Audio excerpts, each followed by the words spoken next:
Robot যে জিনিসটা অনেকের কাছে শুধু বইয়ের পাতায় বা সিনেমার পর্দায় দেখা যায়, সেটাই এবার শেখানো হলো স্কুলের শিক্ষার্থীদের হাতে কলমে। ছোট ছোট যন্ত্র, তার আর কোডের মাধ্যমে কিভাবে তৈরি হয় একটি রোবট, সেই অভিজ্ঞতাই পেল এই শিক্ষার্থীরা।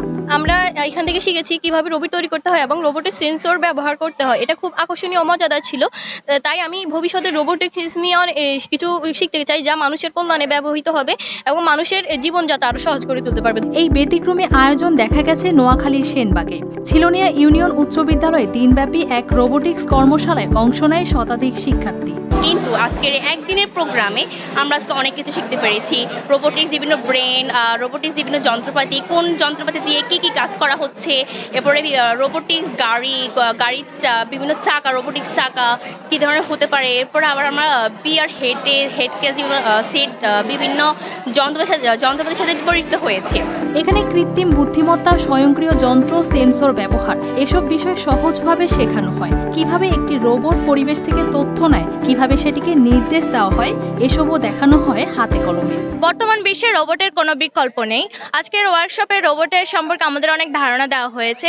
এ থেকে আমি বুঝতে পারছি যে ভবিষ্যতে এটা আমাদের অনেক কাজে লাগবে এবং আমরা আমাদের ছোট ছোট কাজগুলো অনেক কম সময়ে রোবটের মাধ্যমে করতে পারি, যা আমাদের সময়কে বাঁচিয়ে দেবে এবং এর মাধ্যমে আমরা আমাদের দক্ষতা বাড়াতে পারি এবং এটা আমাদের বুদ্ধিমত্তা অনেক বৃদ্ধি করে। প্রযুক্তির এমন বাস্তব অভিজ্ঞতা পেয়ে শিক্ষার্থীদের মধ্যে তৈরি হয়েছে নতুন আগ্রহ। বইয়ের বাইরে এসে সরাসরি শেখার সুযোগ তাদের আত্মবিশ্বাসও বাড়িয়েছে। বর্তমান বিশ্ব যেভাবে এগিয়ে যাচ্ছে রোবট এবং কৃত্রিম বুদ্ধিমত্তার সাথে, আমার মনে হয় এগুলো দিনে দিনে এসব প্রোগ্রামের আয়োজন আরও বাড়ানো উচিত। প্রযুক্তি সম্পর্কে আমাদের প্রাথমিক ধারণা হয়েছে যেগুলো আমরা আগে জানতাম না, যেমন রোবটের বেসিক জিনিসপত্র, যেমন সোনার সেন্সর, তাছাড়া যেসব সেন্সর ব্যবহার করে একটি প্রাথমিক রোবট বানানো যায়, সেগুলো সম্পর্কে আমরা ধারণা পেয়েছি। এই ধরনের আয়োজনকে অনেকেই দেখছেন নতুন সম্ভাবনার শুরু হিসেবে, কারণ প্রযুক্তির সঙ্গে পরিচিতি যত বাড়বে, ততই ভবিষ্যতে নতুন কিছু তৈরির পথ খুলবে।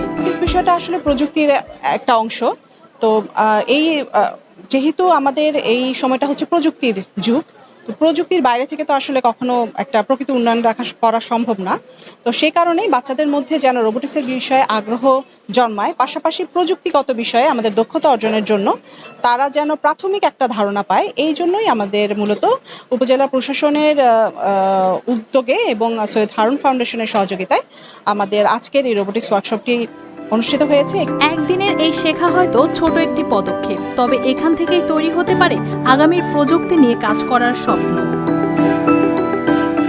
News desk, RTV।